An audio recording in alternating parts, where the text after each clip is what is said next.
할렐루야. 오늘 저와 여러분 예배 받으시는 성삼위 하나님 앞에 영광 돌리고, 어쩌면 제 마음도 기뻤는데 우리 성가대원 감사하고, 이 시간 예배 드리는 여러분을 존귀한 분으로 축하합니다. 예수 믿는 것은 부모로부터 대물림된 것도 아니고, 내가 똑똑해서 배워된 것도 아니고, 영접하는 자, 곧 그 이름을 믿는 자에게는 하나님의 자녀가 되는 권세가 있으니, 이는 혈통으로나 육정으로나 사람의 뜻으로 하지 아니하고 에베소 2장 8절에 하나님의 은혜의 믿음인 것을 믿습니다. 그런데 예수님께서는 우리에게 이 믿음을 주실 때 7대 복음으로 주셨습니다. 뜬금없이 예수 두 글자 믿습니다 그게 아니고, 그 두 글자 안에는 성경은 7대 복음으로 보여줬기 때문에 오늘 우리가 지금 6대 복음 승천까지 온 것입니다.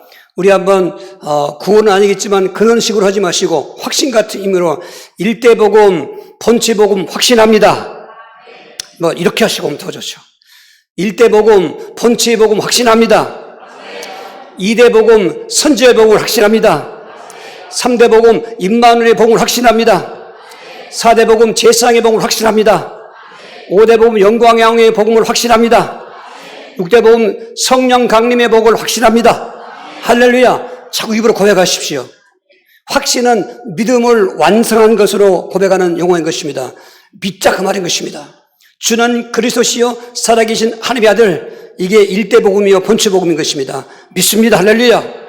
근데 그분이 육신을 입고 오셨습니다. 성육신, 선지자의 복음입니다. 아멘. 믿습니다. 그분이 3년 동안 가르치고 전파하고 치유하시면서 내가 하나님이며 그리스도라는 증거를 보였습니다. 임마누엘인 것입니다. 확신하시는 것입니다. 성경에 예정된 대로 죽으셔서 우리에게 제사장의 복음 대신 확신하는 것입니다. 또한 부활하셔서 만왕의 왕으로 증거된 걸 확신하시는 것입니다. 오늘은 6번째, 승천이 왜 복음인가? 성령 강림이시기 때문에 승천이 복음인 것입니다. 오늘 먼저 아까 안 읽었습니다마는 예수님께서는 승천의 말씀을 그 승천하기 남기신 것입니다. 사도행전 1장 2절 3절과 9절인 것입니다. 그가 택하신 사도들에게 성령으로 명하시고 승천하신 날까지 이를 기록하였노라. 그가 고난받으신 후에 또한 그들에게 확실한 많은 증거로 친히 살아계심을 나타내사 40일 동안 그들에게 보이시며 하나님 나라의 일을 말씀하시니라. 이 말씀을 마치시고 그들이 보는 데 올려져 가시니 구름이 그를 가려 보이지 않게 하시더라. 여러분, 예수님께서 지금 승천하시는 장면인 것입니다. 그런데 승천하시기 전에 성경은 예수님이 승천할 것을 이미 구약 성경에 예정하셨고, 예수님도 죽으시기 전날 밤에 그렇게 예언하신 것입니다. 뜬금없이 승천한 것이 아닙니다. 우리가 쭉 보았지만은 예수님의 복음은 그냥 사람의 생각으로 아닙니다. 철저한 성부 하나님의 계획 속에서 예정된 대로 되어진 것이고 성취된 것입니다. 그러면 성천도 구약성에서 예정된 것입니다. 시편 68편 18절인 것입니다. 주께서 높은 곳으로 올리시며 사로잡은 자들을 취하시고 선물들을 사람에게 받으시며 반역자들로부터 받으시니 여호와 하나님이 그들과 함께 계시기 때문이라. 다윗은 지금 높은 곳으로 올려주신다, 승천을 지금 예언하고 있고 예정하신 것입니다. 또 110편 1절인 것입니다. 여호와께서 내 주에게 말씀하시기를 내가 내 원수들로 내 발판이 되게 하기까지 너는 내 오른쪽에 앉아 있으라 하셨도다. 내 오른쪽은 하나님 보좌 옆에 있는데 승천하셔야만 거기 앉아 계신데, 또 저기는 발판이가 있지만은 뒤에 보면 발등상이라고 하는데 항복을 말하는 것입니다. 내 원수들이 항복하기까지, 즉 재림 직전까지 예수님은 저 승천하신 뒤에 보좌 앞에 앉아 계신다는 것입니다. 예수님도 죽으시는 하늘밤 요한복음 14장 1절 2절에서 승천을 예언하신 것입니다. 너희는 마음에 근심하지 말라. 하나님을 믿으니 또 나를 믿으라. 내 아버지 집에 거할 곳이 많도다. 그렇지 않으면 너에게 일렀으리라. 내가 너를 위하여 거처를 예비하라고 하느니, 거처를 예비하라고 하는 것입니다. 즉 예비하러 간다는 말은 승천하신다 그 말인 것입니다. 가서 예비한 대로 다시 와서 너희를 영접하여 나 있는 곳에 영원히 있게 함께하리라. 재림까지 약속하신 말씀 속에서 승천을 그렇게 예언하신 것입니다. 그 예정되고 예언한 말씀 따라서 예수님은 승천하시게 된 것입니다. 첫째로 아까 시편 68편 18절에서 예언한 것처럼, 예정한 것처럼 에베소서 4장 우리 29절 9절 10절입니다.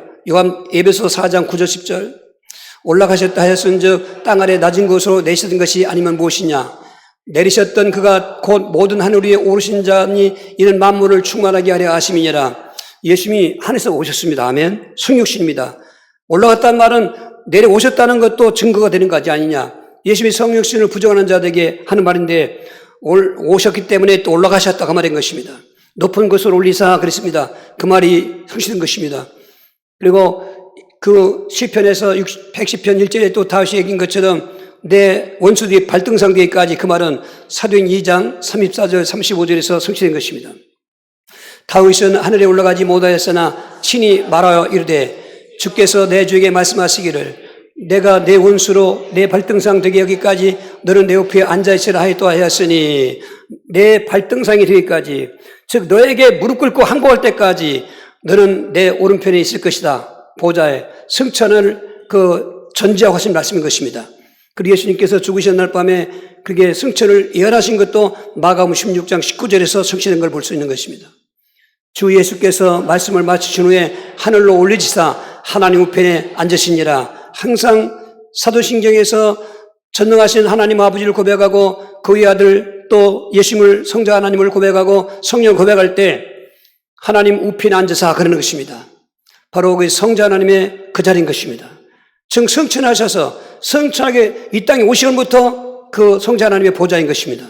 그러나 하나님과 동등됨을 취할 것이 아니하시고 이 땅에 성신하시면서 공생하시고 십자가 지시고 부활하시고 이제는 승천하실 때 다리 그 본자리로 복귀하신 것입니다. 거기 있다가 다음 주 보겠습니다만은 이제 다음 주는 예수님이 재림할 때 아담 이후의 모든 불신자들 믿다가 타락한 사람들까지도 다 예수님의 무릎 앞에 꿇고 항복하는 것입니다. 발판 노릇 발등상에 하는 것입니다.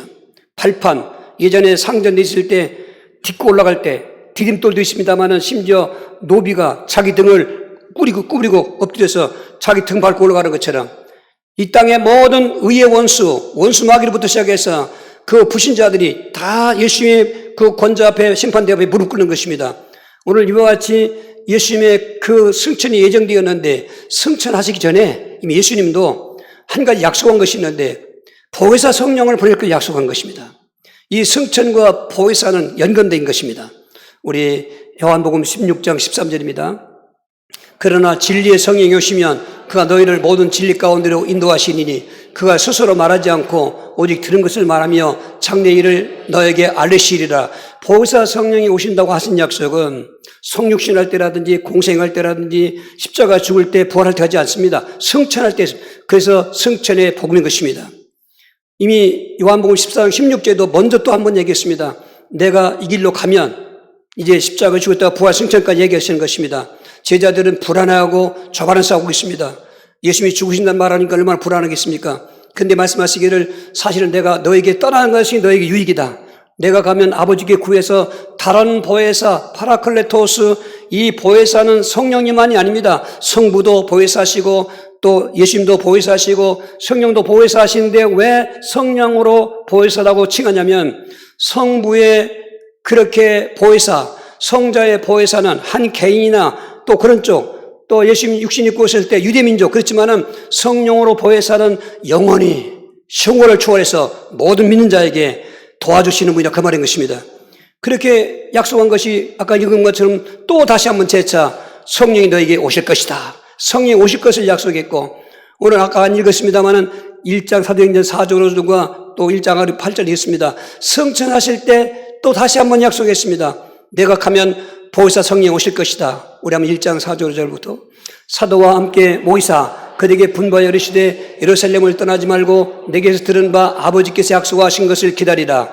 요한은 물로 세례를 베풀었으나 너는 몇 날이 못 되어 성령으로 세례를 받으려 하셨느니라. 너희들 이 길로 예루살렘에 가서 떠나지 말고 성령의 약속하신 그 약속을 기다리라. 요한은 물로 세례 줬지만은 이제 성령으로 너희 세례를 받을 것이다. 우리가 읽었지요. 그 사도행 1장 8절에도 오직 성령이 너희 임하시면, 지금 승천하기 전에 성령이 임하실 것을 약속하시면서 너희가 권능을 받고 예루살렘과 온 유대와 사마리아 땅끝까지 이르러 내 증인이 되리라고 한 말씀. 승천 때 또 승천 예수님이 성령 강림을 약속했는데 그 약속하신 대로 바로 성령님이 오순절날에 강림하셨는데 사도행 2장 1절 4절입니다. 오순절 날임 이름에 그들이 다 같이 한 곳에 모였더니 호련히 하늘로부터 급하고 강한 바람 같은 소리가 있어 그들이 앉은 온 집에 가득하며 마치 불이어처럼 갈라지는 것들이 그들에게 보여 각 사람 위에 하나씩 임하여 있더니 그들이 다 성령의 충만함을 얻고 성령의 말하게 하심을 따라 다른 언어들로 말하기를 시작하니라. 성령의 강림. 구약에 성부가 오시고 또 공생애 때 성자가 오시고 이제는 말세 때 모든 남종과 중에 성령을 부어주시니 하는 성령 강림은 성령은 이때 존재한 것이 아니라 삼위일체 하나님과 같이 똑같은 하나님이기 때문에 스스로 계신 여호와신데 오늘 구약시대 때는 잠잠한 것 같고 숨어진 것 같지만은 그때도 역사했습니다. 그때는 왕래하신 성령, 오셨다 가셨다는 성령, 오순절 나오신 성령, 예수님이 약속한 것처럼 그 부활하시고 40일 동안 같이 기다가 승천하셔서 열흘 동안 있을 때, 열흘 후에 있을 때 예수님이 승천을 하면서 제자들에게 예루살렘을 떠나지 말고 아버지 약속한 성령을 기다리라. 네가 성령을 세례받을 것이라고 하는 그 말을 듣고 저들은 예루살렘에 있는 것은 불안합니다. 목숨도 위태합니다. 그 당시. 그러나 저들은 공생애 때 예수님을 많이 답답하기도 하고 그리고 예수님께 책망도 받았지만은 마지막 유언 같은 메시지를 붙잡고 불안하고 예루살렘이 위험했지만은 저들은 마가다락방에 모여서 오로지 성령의 강림하시기를 기도했더니 열흘 후에 이건 시간표입니다. 오순절날 다른 날도 아니고 유대인들의 제2차 명절 맥추절이라고 하는 오순절날 6월절에서 50일절에서 오순절날 성령이 강림하신 것입니다. 이건 왕래한 성령이 아니라 내주하신 성령인 것입니다. 이제 안 가십니다. 그 예수를 영접할 때 우리가 성령이 내 안에 오신 것입니다.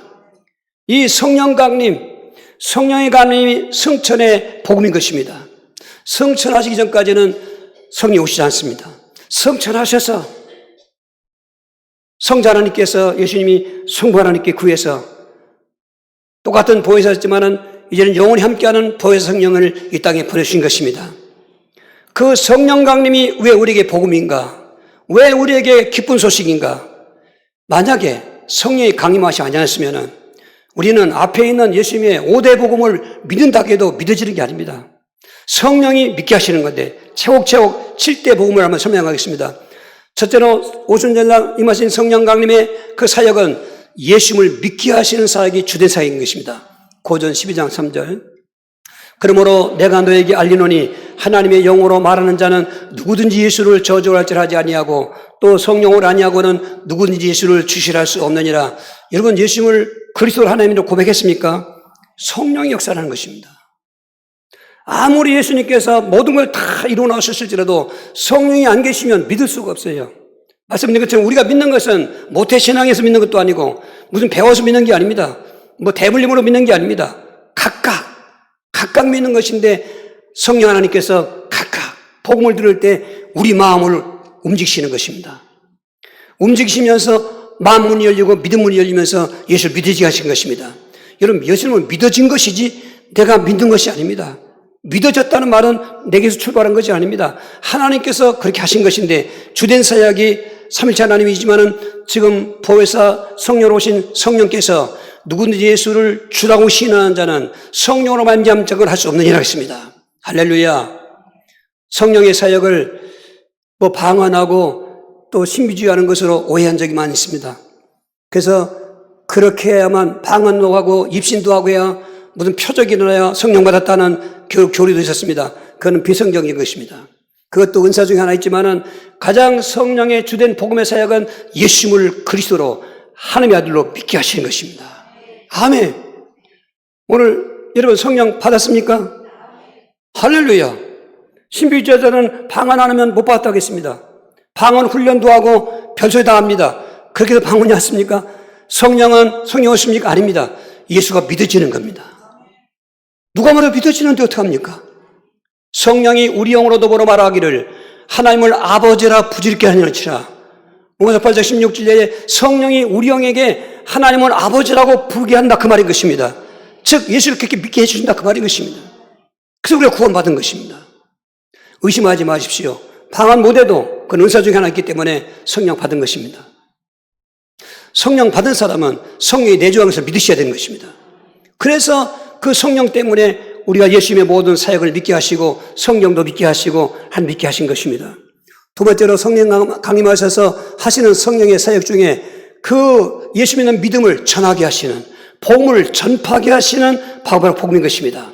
사도행전 4장 30절 31절 손을 내밀어 병을 낫게 하시옵고 표적과 기사가 거룩한 종 예수의 이름으로 이루어지게 하옵소서 하더라. 빌기를 다음에 모인 곳이 진동하더니 무리가 다 성령이 충만하여 담대히 하나님의 말씀을 전하니라. 지금 성령이 강림하심과 동시에 예루살렘 그리스도교회가 세워졌습니다. 반드시 교회 명칭할 때는 그리스도교회라고 붙여야 성경적인 것입니다. 모든 교파 말이 많이 있어도 그 앞에 있는 기독교니 예수교니 한 그 말은 바로 그리스도교라는 그 말을 넣은 것입니다. 그 당시에는 교파가 없습니다.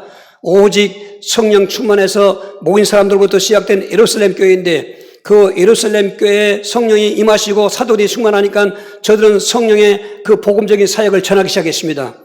그러나 핍박이 왔습니다. 환란이 왔습니다. 예수를 전하지 말라고 금지령 내렸습니다. 여러분 그 당시 권세가 있는 자들이 너희들 예수를 그리스도라고 말하지 마. 그것은 법이기 때문에 그 법을 어기면 핍박을 받는 것입니다. 그래 저들은 그런 핍박을 받고 나서도 형제들한테 와서 얘기하는 것입니다. 그러면 야 소나기도 피하고 보자. 그렇게 하지 않습니다. 주여 지금도 우리의 위급함을 거버보시옵고 종들로 하여금 담대히 말씀을 전하게 주시옵시며 표적과 기사가 거룩한 종 예수의 이름으로 일어나게 하여 주시옵소서. 빌기를 다했더니 모인 곳이 진동하더니 성령이 충만하니까 핍박과 환난 있는 것도 불구하고 담대히 말씀을 전했다. 성령의 사역인 것입니다. 성령은 복음을 전하게 하시는 것입니다. 여러분 복음을 전하지 않으시면 우리가 들을 수가 없지 않습니까? 듣지 못하면 믿을 수가 없는 것입니다. 그러니까 누구든지 이 복음을 들어야 되는데 성령님이 복음을 전하게 하신다 그 말인 것입니다. 우리는 민족적으로도 복음의 빛을 그는 대한민국인 것입니다. 캄캄한 조선 땅에 귀신만 득실게 된 조선 땅에 19세기 그 초에 미국의 대부흥운동이 일어나는 그 여파로 공식적으로 1885년 4월 날 이 땅에 선교사가 들어오게 되고 그 우상과 귀신만 섬기는 이 땅에 복음 빛이 들어가니까 사람들이 변화가 되고 오늘 우리에게 이와 같은 놀라운 축복의 교회가 이루어지는 것입니다. 우리 복음의 빛을 잊으면 안 되는 것입니다. 우리 갚아야 되는 것입니다. 그래서 이고기용 선거지 프로젝트도 그런 면에서 우리가 하고 있는 것입니다. 그 예배당 없는 곳에 하루 종일 가도 없고 그리고 갔다 올라니 또 멀고 그런 곳에 예배당 하나 딱 세워놓으면 비록 이런 좋은 건물은 아니지만 그들은 좋은 건물입니다. 거기서 학교도 되고 마을 회관도 되고 그리고 예배장소도 되고 그렇게 해서 마을이 변화된 걸 좀 보았습니다. 이 사역의 주된 힘은 오직 성령인 것입니다. 성령 하나님께서 그렇게 역사하시는 것입니다. 복음을 전하게 하시는 역사. 오늘 성령 받은 사람은 복음을 전하면 되는 것입니다. 내가 복음이 안 전해지는데요. 그건 성령 충만 안 해서 그렇습니다. 이따 결론 말씀 말씀드리겠습니다. 성령 받아서 성령 충만 이뤄가야 되는 것입니다. 10번째로 성령님이 사역이 왜 우리에게 복음인가? 성령이 충만해서 복음 전할 때 일어나는 사건 중에 하나가 마귀 역사가 결박되더라는 것입니다. 사도행 13장 9절 10절입니다. 바울이라고 하는 사울이 성령이 충만하여 그를 주목하고 이르되 모든 거짓과 악행이 가득한 자여 마귀의 자식이요 모든 의의 원수여 주의 바른 길을 굽게 하기를 그치지 않겠느냐. 그 구보로의 모든 정치나 문화 또 종교 사상을 다 이리저리 좌우지우는 자가 있었는데 아주 귀신 충만한 마귀 충만한 박수 일루마가 총독도 좌지우지하고 여러분 어떤 국가도 다 마찬가지입니다. 알고 보면 정치기관 반영되는 거 뭐 정치하는 거 보면 배후에서 알고 보면 다 귀신들이 주관하고 있는 것입니다. 여러분 그래서 복음이 없는 나라는 이제 결국은 불쌍하게 되는 것입니다. 사도 바울과 바울팀이 처음 이제 구부로 가서 복음 전하는데 이 박수 일루마가 회방하고 있는 것입니다. 그럴 때 성령이 충만해진 그 바울이 이 의의 원수여 거짓과 악행하는 자여 마귀 자식아 주의 바른 길을 굽게 하기를 언제까지 하겠느냐. 그 말을 외치자마자 그 심통하고 방통했던 박수무당이 눈이 갑자기 멀어졌습니다. 눈 멀었어요. 맹인됐습니다. 길을 모르니까 헤매고 있습니다. 그것을 총독이 본 것입니다. 아, 내가 박수 말을 들었지만 이 박수보다 센 신이 왔구나. 그렇게 해서 그가 총독이 예수 믿는 사건을 말하고 있는 것입니다. 우리가 무속사역에서 가끔 우리가 성령 충만할 때 겪는 경험입니다. 무속사역 한다고 다 성령 충만하지 않습니다. 충만한다고 들충만했는데 충만한다는 우리에게 오는 표적은 귀신이 들려서 점치는 무당들이 결박되는 걸 보는 것입니다.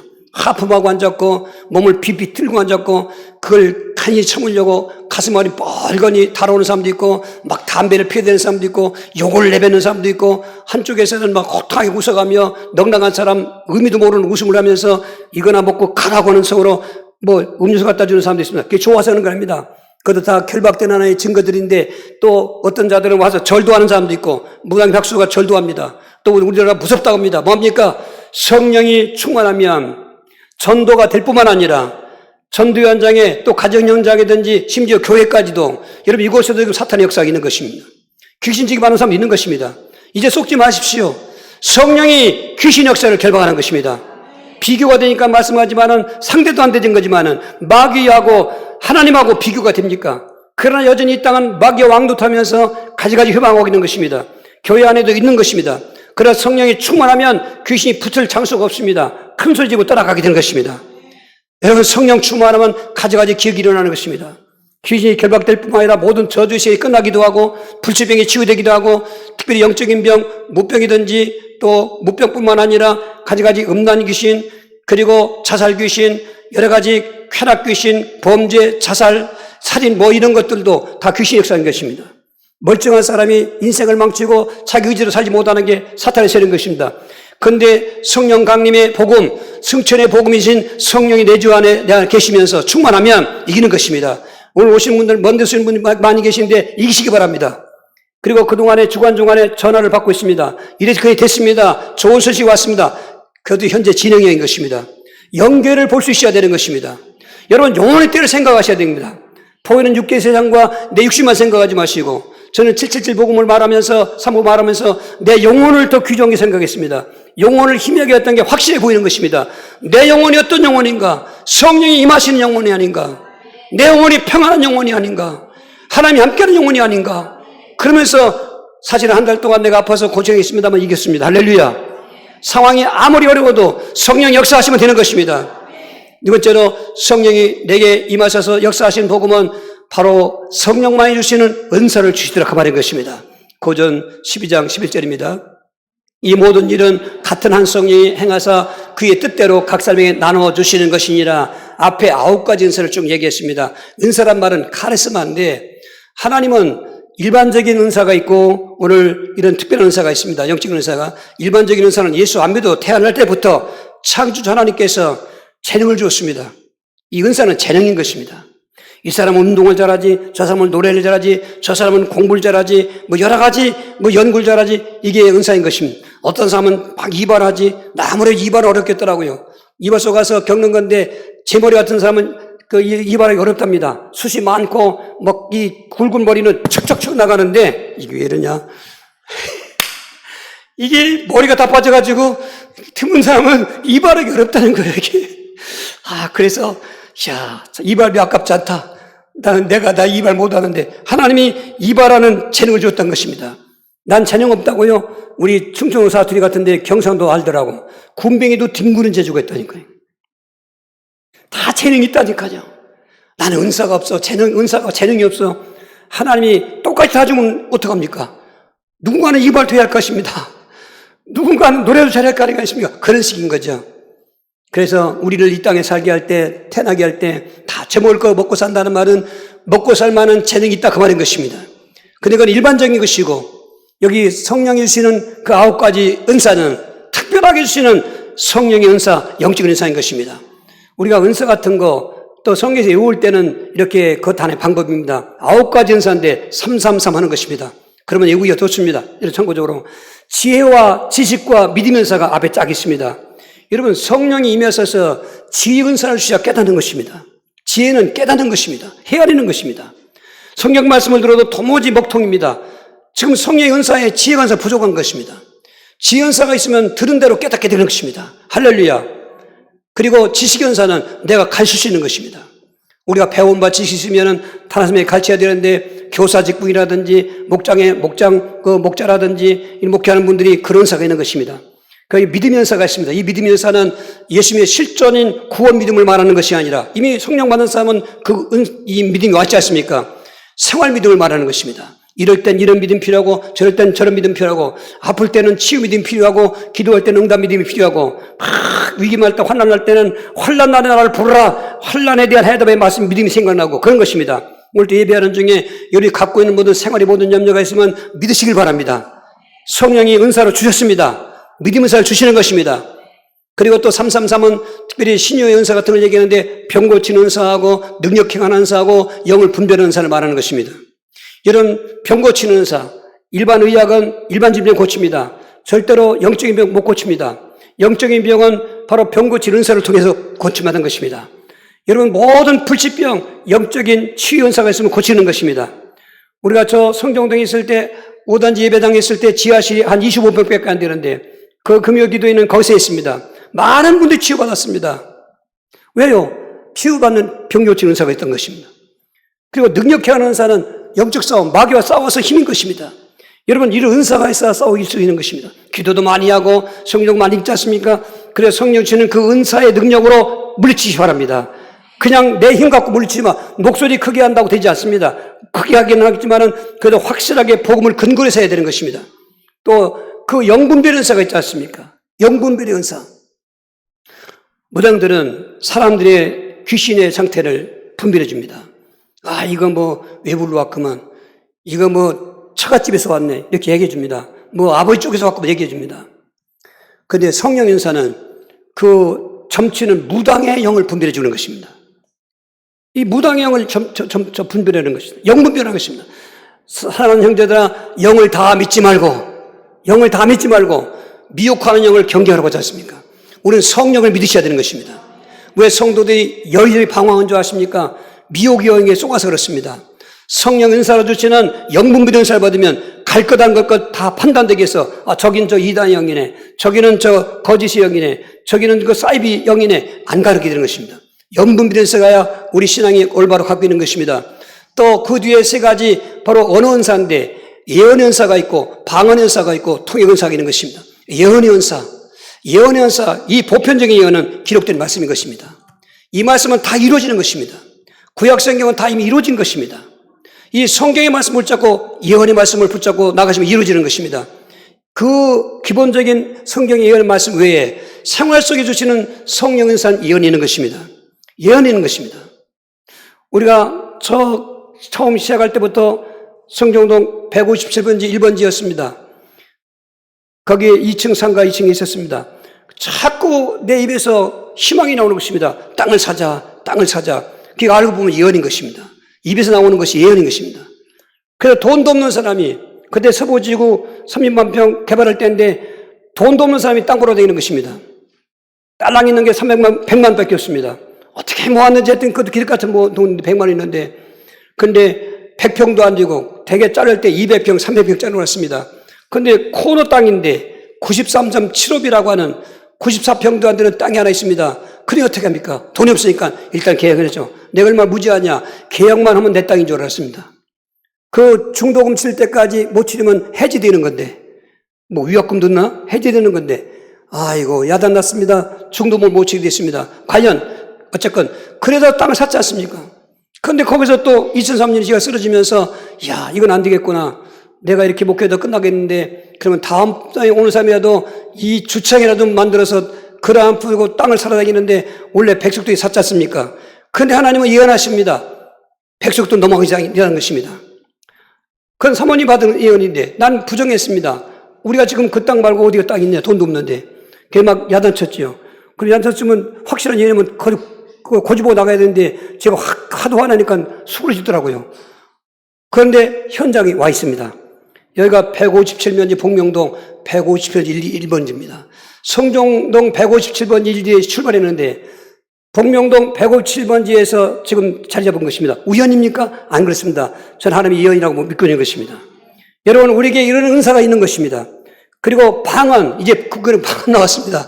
방언이 성령의 내주의 증거가 아닙니다. 한 부분의 은사 중에 한 부분인 것입니다. 하나님과 깊은 교제할 때 나와 하나님과의 아는 언어인 것입니다. 그래서 기도의 깊은 경제들하고 방언만 해도 안 됩니다. 통역하는 은사가 있어야 다른 사람도 이해가 되는 것입니다. 이런 등등 성령의 복음이 우리에게 믿게만 하신 거 아닌 거고, 복음도 전하게 하여 주셨고, 흑암 세력과 결박을 이기게 해주시고, 그리고 오늘 같은 은사를 주셔서 우리가 예수 믿는 것입니다. 할렐루야. 다섯 번째로 성령의 복음은 그 우리가 모든 연약할 때 도와주시는 복음인 것입니다. 로마서 8장 26절. 이와 같이 성령도 우리 연약함을 도우시나니 우리는 마땅히 기도할 바를 알지 못하나 오직 성령이 말할 수 없는 탄식으로 우리를 위하여 친히 간구하시니라. 뭐 안 뻗친 데가 없습니다. 예를 들면 관계 안 된 데가 없어요. 다 관계되는데 특별히 우리가 예수 믿어도 연약할 때가 많습니다. 기도도 안 나올 만큼 너무 마음이 절망적이고 그리고 자포자기할 때가 있습니다.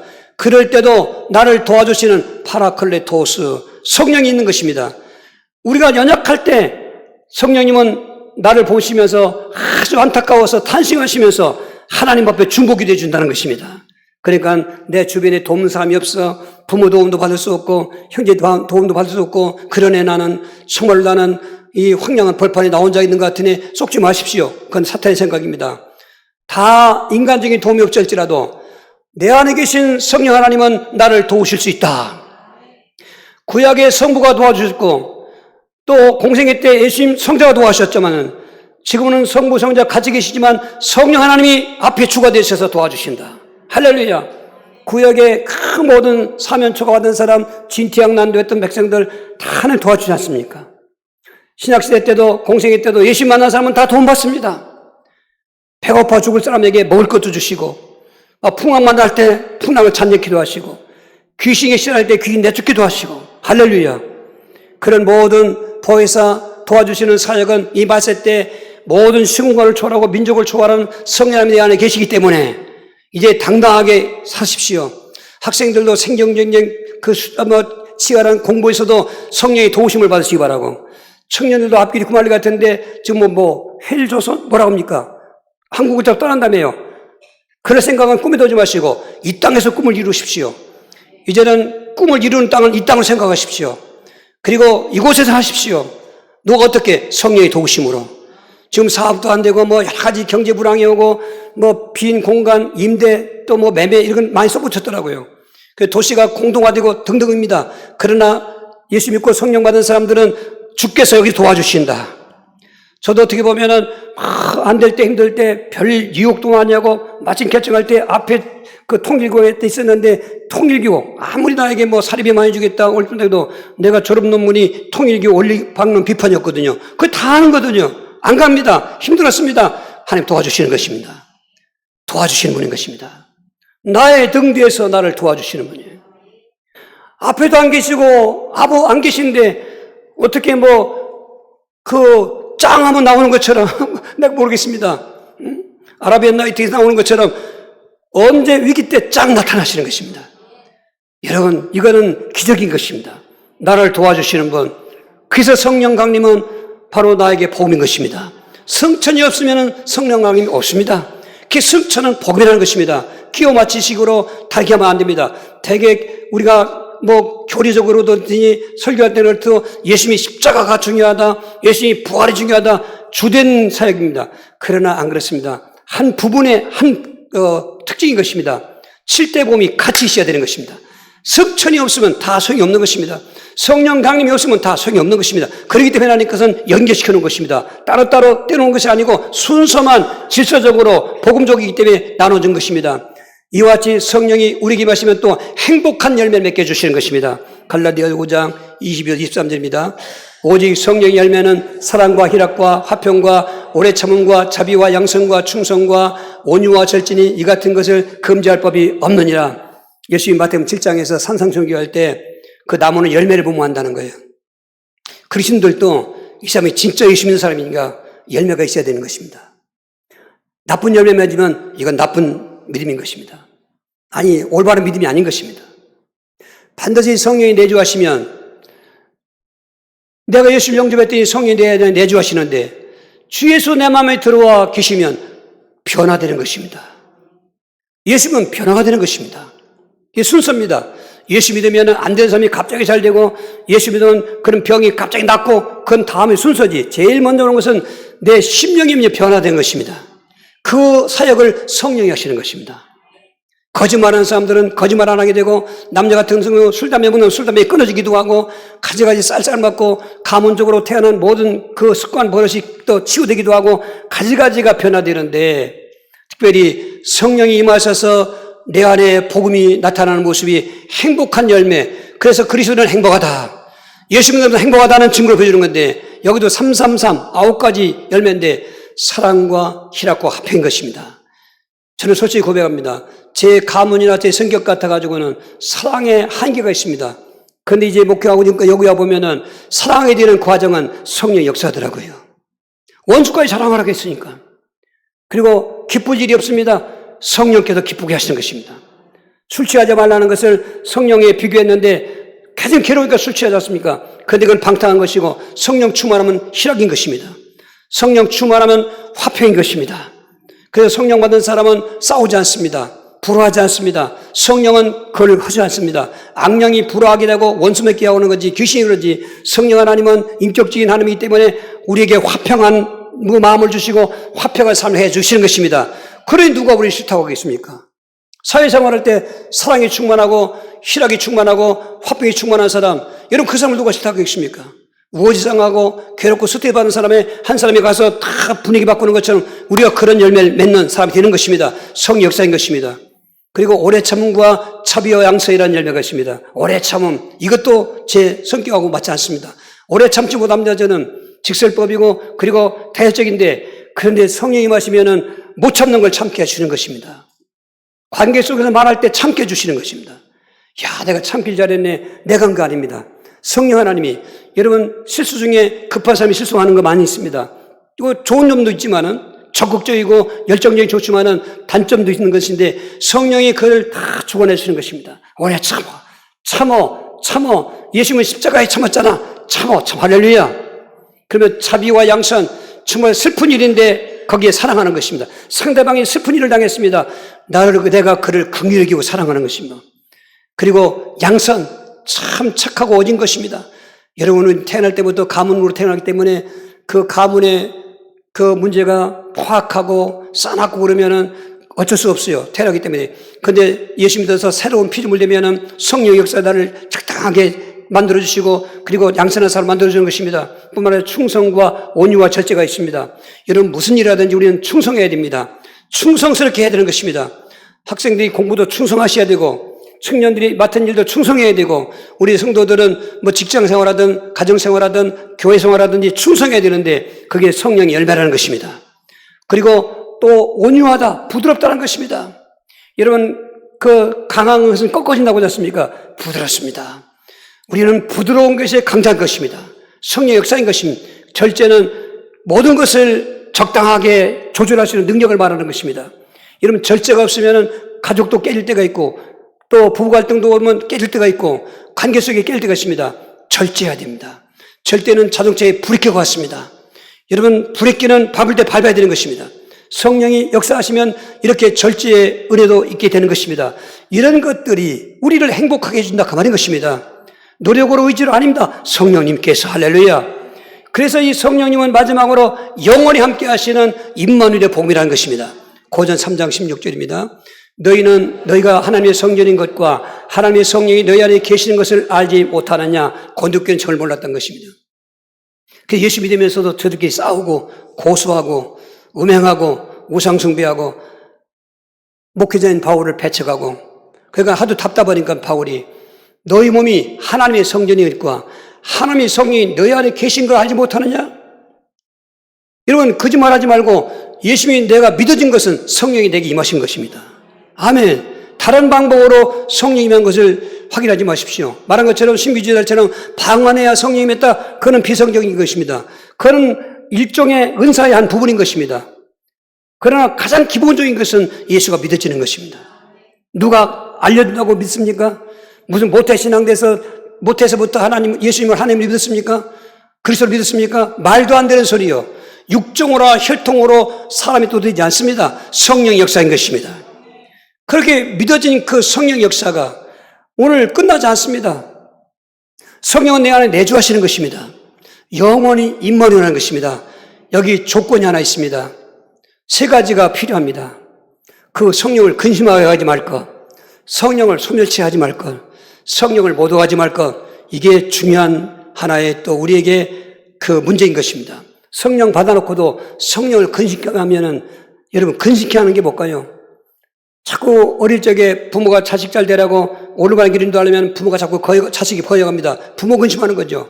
성령님은 우리에게 그와 같이 역사하십니다. 믿음 생활을 되게 역사하십니다. 예를 들어서 오늘도 갈 일 막 하는데 성령님은 그래도 아니지 오늘 예배 드려야지. 그러니까 갈 때 다 끊고 또 뭐 좀 피해보고 손해볼지라도 가게 문도 닫고 그러면서 왔다 그 말이에요. 그 성령을 기쁘시게 하는 거지만은 그래 이러니까 이렇고 저러니까 저렇고 자꾸 그렇지 뭐 예배하면 빠지면 어떨까 이런 게 성령 근심케 하는 것입니다.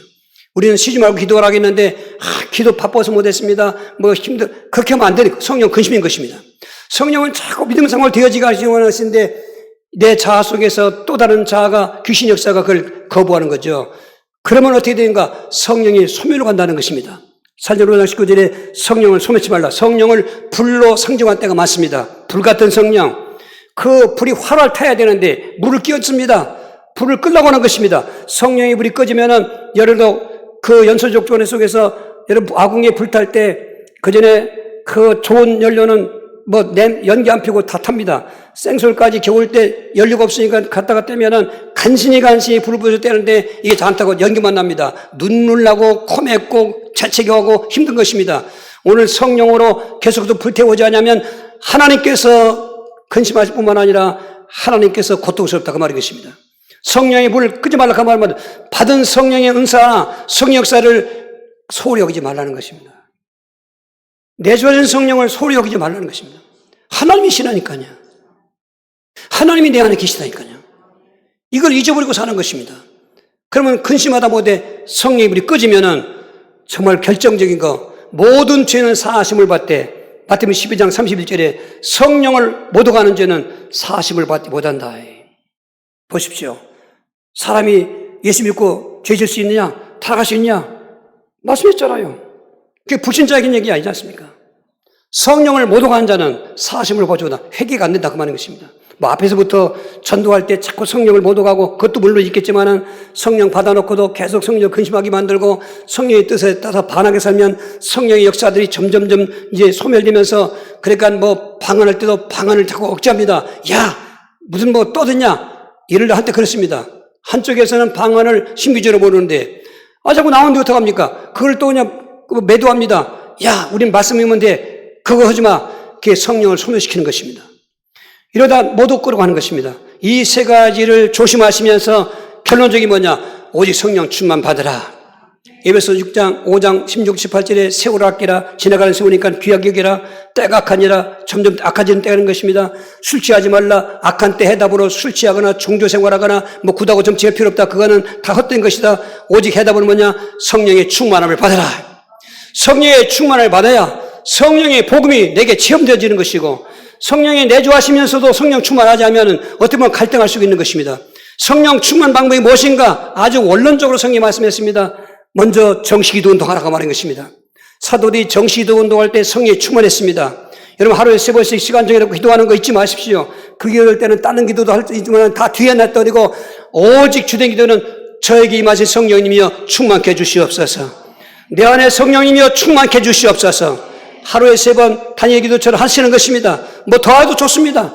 하나의 표를 하기 때문에. 그리고 3장 성경 정독운동 예배 성공하라 그 말인 것입니다.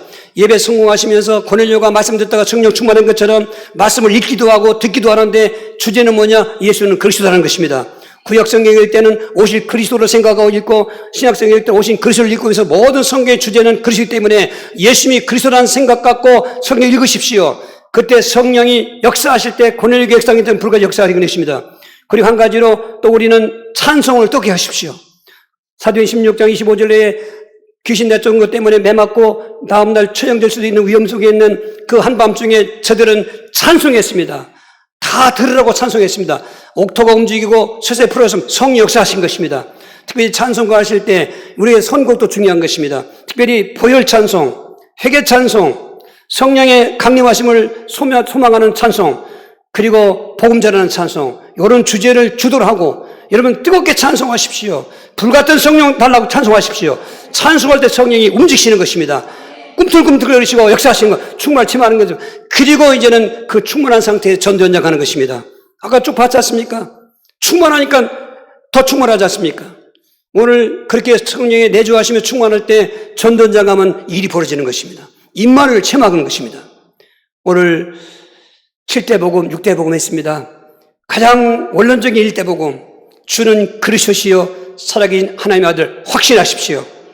그리고 성육신도 확신하시고 공생애도 확신하시고 십자가도 확신하시고 부활도 확신하시고 오늘 특별히 승천의 복음을 확신하십시오. 다시 한번 사도 1장 1, 3절 9절입니다. 그가 택하신 사도들에게 성령으로 명하시고 승천하신 날까지 이를 기록하였노라. 그가 고난을 받으신 후에 또한 그들에게 확실한 많은 증거로 친히 살아계심을 나타내사 40일 동안 그들에게 보이시며 하늘 나라의 일을 말씀하시니라. 이 말씀을 마치시고 그리 보는 데 올려가시니 구름이 그들을 가리어 보이지 않게 하더라. 예수님은 성경대로 오셨다가 승천하십니다. 그 승천하신 복음이 열흘 뒤에 성령님이 강림하셔서 우리 안에 내주하시는데, 오늘 말씀드린 것은 성령 충만 받으라는 것입니다. 승천의 그 복음을 확신하시고 승천으로 인한 성령 강림의 충만을 위해서 이 시간 주여 부르고 기도하시겠습니다. 주여, 주여, 주여. 예수님의 승천을 확신합니다. 승천하신 후에 임하신 성령의 강림을 확신합니다. 이제 내주하신 성령님이여 기도 운동하게 하시고 말씀 운동하게 하시고 찬송 운동하게 하시고 전도 운동하게 하셔서 우리에게 충만케 역사하여 주옵소서. 예수 그리스도 이름으로 기도하옵나이다. 아멘.